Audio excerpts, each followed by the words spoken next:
ماں کی خدمت سے بیٹی نے پائی جنت۔ یحییٰ ابن کثیر بیان کرتے ہیں کہ جب سیدنا ابو موسیٰ اشعری اور سیدنا ابو عامر رضی اللہ عنہما نے رسول اللہ صلی اللہ علیہ وسلم کی خدمت میں حاضر ہو کر اسلام کا اعلان کیا اور آپ سے بیعت ہوئے تو آپ نے ان سے دریافت فرمایا، تمہارے قافلے میں ایک خاتون تھی جسے فلاں نام سے پکارا جاتا تھا، اس کا کیا حال ہے؟ انہوں نے عرض کیا، ہم نے اس خاتون کو اس کے قافلہ والوں میں چھوڑ دیا ہے۔ رسول اکرم صلی اللہ علیہ وسلم نے ارشاد فرمایا، واقعہ یہ ہے کہ اس کی مغفرت ہو گئی۔ عرض کیا، اللہ کے رسول، آخر کس وجہ سے اس کی مغفرت ہو گئی؟ آپ نے فرمایا، ماں کے ساتھ حسن سلوک کی بنیاد پر۔ پھر آپ صلی اللہ علیہ وسلم نے فرمایا، اس کی ماں بہت بوڑھی تھی، ایک ڈرانے والے نے اس کی قوم میں آواز لگائی کہ دشمن تم پر آج حملہ کرنے والا ہے، اس لیے تم بستی چھوڑ کر نکل جاؤ۔ چنانچہ وہ بوڑھی ماں کو پیٹھ پر لاد کر نکل پڑی۔ جب تھک کر چور ہو جاتی تو اپنی ماں کو نیچے بٹھا دیتی، پھر اپنا پیٹ ماں کے پیٹ سے چپکا دیتی، ماں کے پیروں تلے اپنے دونوں پیر رکھ دیتی تاکہ ماں کے پاؤں شدید گرمی سے جھلسنے نہ پائیں۔ وہ عورت اپنے اس عمل کی وجہ سے نجات پا گئی اور اللہ تبارک و تعالیٰ نے اس کی مغفرت فرما دی۔ بیٹی، ابھی تک تم اپنے مشفق والد اور مہربان ماں کے سائے عاطفت میں پرورش پاتی رہی ہو۔ تمہارے والدین تمہارے راحت و آرام کو ہر چیز پر مقدم سمجھتے تھے، تمہاری تعلیم و تربیت اور اچھے اخلاق کے ذمہ دار تھے، لیکن آج سے تم ایک نئی دنیا میں قدم رکھ رہی ہو جہاں اپنے اخلاق و کردار اور رہن سہن کی ذمہ دار تم خود ہوگی۔ اس لیے میں تمہیں چند ہدایتیں کرتا ہوں، اگر تم ان پر عمل پیرا ہوگی تو انشاءاللہ تم کو دنیا اور آخرت کی کامیابی نصیب ہوگی۔ طاعت و فرما برداری۔ اللہ اور اس کے رسول مقبول کی اطاعت سب سے مقدم ہے، اس کا ہمیشہ دل سے خیال رکھو۔ اللہ اور اس کے رسول کے خلاف اگر کوئی کام کہنے والا خواہ کوئی ہو، اس کا کہنا ہرگز نہ مانو۔ دیکھو، ماں باپ کی اطاعت کی قرآن پاک میں حد درجہ تاکید آئی ہے اور جنت ماں کے قدموں کے نیچے ہے، لیکن اللہ اس کے رسول کے خلاف اگر ماں باپ بھی کہیں تو ان کا کہنا نہ مانو۔ اللہ تبارک و تعالیٰ اپنے کلام پاک میں فرماتا ہے، وَإِن جَاهَدَاكَ عَلَىٰ أَن تُشْرِكَ بِي مَا لَيْسَ لَكَ بِهِ عِلْمٌ فَلَا تُطِعْهُمَا وَصَاحِبْهُمَا فِي الدُّنْيَا مَعْرُوفًا۔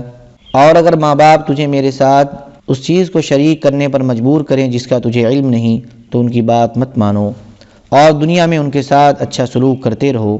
اسی طرح حدیث پاک میں آیا ہے، رسول اللہ صلی اللہ علیہ وسلم نے ارشاد فرمایا، لا طاعت لمخلوق فی معصیت الخالق۔ خالق کی نافرمانی کے سلسلے میں کسی مخلوق کی بات نہیں ماننی چاہیے۔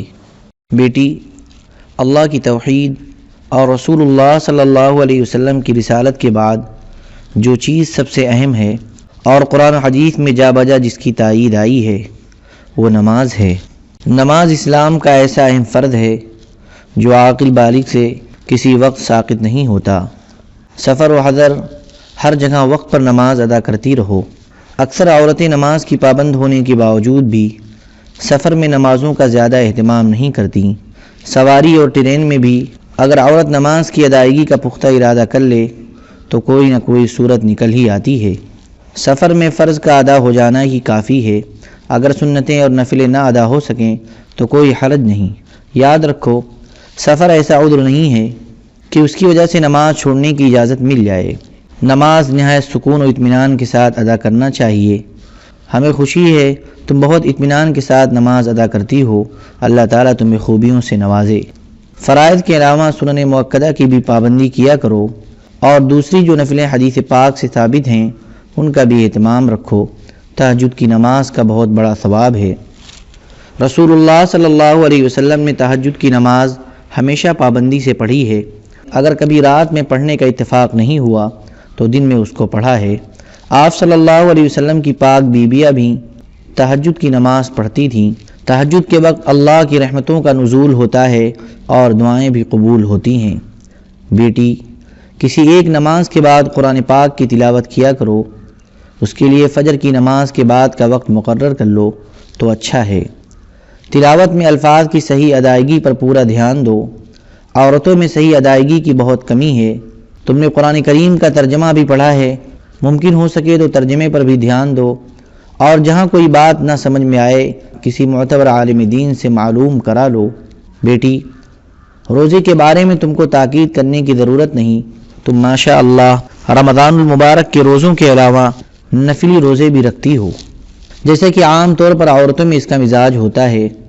روزہ ایک ایسی عبادت ہے جس میں عورتوں کی ہمت مردوں سے زیادہ ہے۔ البتہ کہنے کی بات یہ ہے کہ روزے کو پاک و صاف رکھنے کا اہتمام کرو۔ یوں تو غیبت سے ہر حال میں پرہیز کرنا ضروری ہے، اس لیے کہ غیبت گناہ کبیرہ ہے۔ قرآن و حدیث میں اس کے بارے میں سخت وعید آئی ہے، لیکن خاص کر روزے کی حالت میں اس سے بچنے کا بہت زیادہ اہتمام کرنا چاہیے۔ غیبت سے روزے کا ثواب جاتا رہتا ہے۔ جو آدمی جھوٹ اور غیبت میں مبتلا ہو، اللہ تعالیٰ کو اس کے روزوں کی پرواہ نہیں۔ بیٹی، مال کی زکوٰۃ بھی بندے پر فرض ہے۔ اس کے فرض ہونے کی خاص شرطیں ہیں جنہیں علماء کرام سے معلوم کرنا چاہیے۔ یہاں بس تم سے یہ عرض کرنا ہے کہ اکثر عورتوں میں زکوٰۃ کی ادائیگی کی طرف سے لاپرواہی پائی جاتی ہے۔ اولاً تو مال ایک عزیز چیز ہے، یوں بھی انسان کا دل اسے الگ کرنے کو نہیں چاہتا۔ دوسرے، سستی اور کاہلی سے بھی زکوٰۃ ادا ہو جانے سے رہ جاتی ہے، لہذا اس کی ادائیگی کا بہت خیال رکھنا چاہیے۔ عموماً عورتوں کو اپنے میکے سے جو زیورات ملتے ہیں ان پر زکوٰۃ فرض ہو جاتی ہے۔ اگر عورت کے پاس اس کا اپنا زیور اور ذاتی مال اتنا ہو جس پر شرعاً زکوٰۃ فرض ہو جاتی ہے تو پھر ایسے مال و زیور کی زکوٰۃ ادا کرنی چاہیے۔ اگر شوہر بیوی کی طرف سے زکوٰۃ ادا کرے تو جائز ہے، شوہر نہ ادا کرے تو بیوی خود ادا کرے۔ شوہر زکوٰۃ کی ادائیگی سے روکے، بیوی تب بھی ادا کرے اور اس بارے میں اس کی بات نہ مانے، اس لیے کہ گناہ کے کاموں میں کسی کی بات نہیں مانی جاتی۔ بیٹی، حج بھی اسلام کا اہم فریضہ ہے۔ عورت کے پاس اس کے ضروری اخراجات سے زائد اگر اس کا اپنا ذاتی مال اتنا ہو جس سے حج کیا جا سکتا ہو اور اس کا شوہر یا کوئی محرم بھی حج کے سفر میں ساتھ ہو تو اب اس کے اوپر حج فرض ہو جائے گا۔ اب فوراً اسے ادائیگی کی فکر کرنی چاہیے، سستی اور لاپرواہی سے کام نہیں لینا چاہیے۔ اللہ تعالی ہم سب کو اپنی بیٹیوں کی صحیح تربیت کرنے کی توفیق عطا فرمائے اور ان کو دونوں جہان کی خوشی عطا فرمائے۔ آمین یا رب العالمین۔